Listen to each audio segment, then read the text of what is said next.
Dalam kisah Nabi Adam sebelumnya, dikisahkan bahwa iblis telah terusir dan menjadi sangat dendam.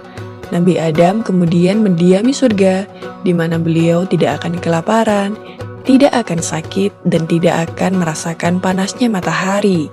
Setelah sekian lama tinggal di dalam surga, Nabi Adam merasa kesepian, walaupun sudah bersama dengan para malaikat. Dengan kehendak Allah, Nabi Adam mendapat seorang pendamping di dalam surga.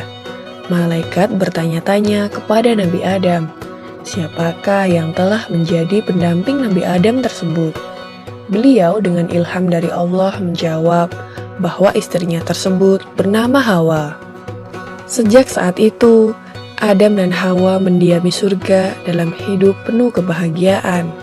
Allah melimpahi surga dengan segala hal yang menjadi kebutuhan Adam dan Hawa.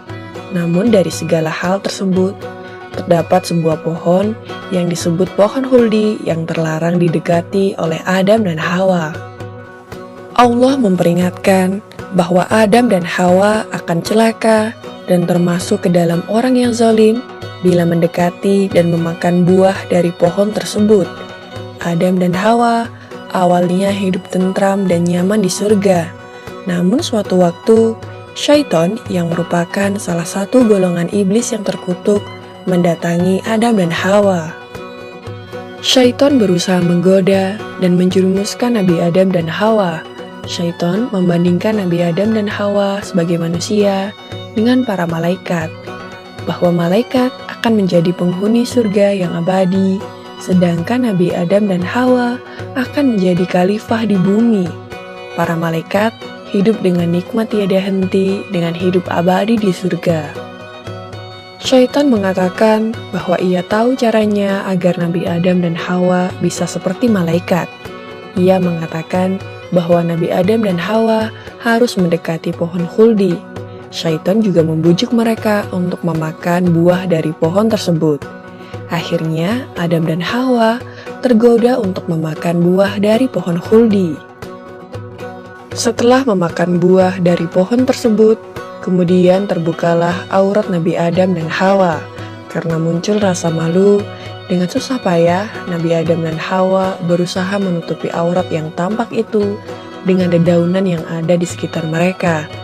Seketika sadarlah Nabi Adam dan Hawa akan kesalahan yang telah mereka perbuat. Larangan yang Allah peringatkan justru tidak dihiraukan. Pohon yang sama sekali tidak boleh didekati, justru dimakan buahnya.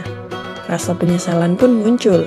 Nabi Adam dan Hawa kemudian bertobat dan memohon ampunan Allah. Allah memberikan ampunannya, serta menjatuhkan hukuman, yakni memerintahkan Adam dan Hawa pergi dari surga dan turun ke bumi. Berbekal pengetahuan dan beberapa kalimat dari Allah, Nabi Adam dan Hawa turun ke muka bumi. Saat diturunkan ke bumi, Nabi Adam dan Hawa berada di dua tempat yang berbeda.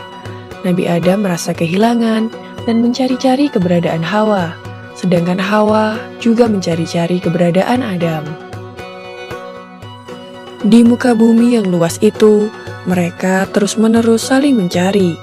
Terhitung selama 40 hari, barulah kemudian mereka berjumpa di sebuah bukit yang disebut Jabal Rahmah. Nabi Adam dan Hawa akhirnya berkumpul dan menyatu kembali seperti sewaktu mereka di dalam surga. Allah kemudian menjadikan Adam sebagai seorang nabi pertama di muka bumi. Nabi Adam dan Hawa kemudian dikaruniai beberapa keturunan.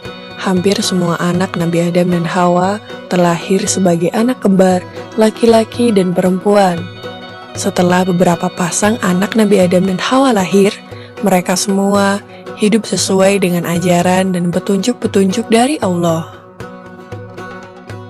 Nabi Adam mulai mengajarkan kepada anak-anaknya agar mengikuti perintah Allah. Selain itu, beliau juga mengingatkan bahwa manusia memiliki musuh yang nyata dan abadi, yakni syaitan yang terkutuk. Golongan iblis, yakni syaitan, tidak akan pernah berhenti dan tidak akan pernah menyerah sampai hari kiamat untuk mengajak keturunan Nabi Adam kepada kesesatan. Demikianlah kisah Nabi Adam alaihissalam memakan buah khuldi yang membuat beliau diturunkan ke bumi. Di video selanjutnya akan dikisahkan bagaimana Nabi Adam alaihissalam menyelesaikan pertengkaran kedua putranya yang bernama Qabil dan Habil. Nantikan kisahnya hanya di channel YouTube Anak Muslim.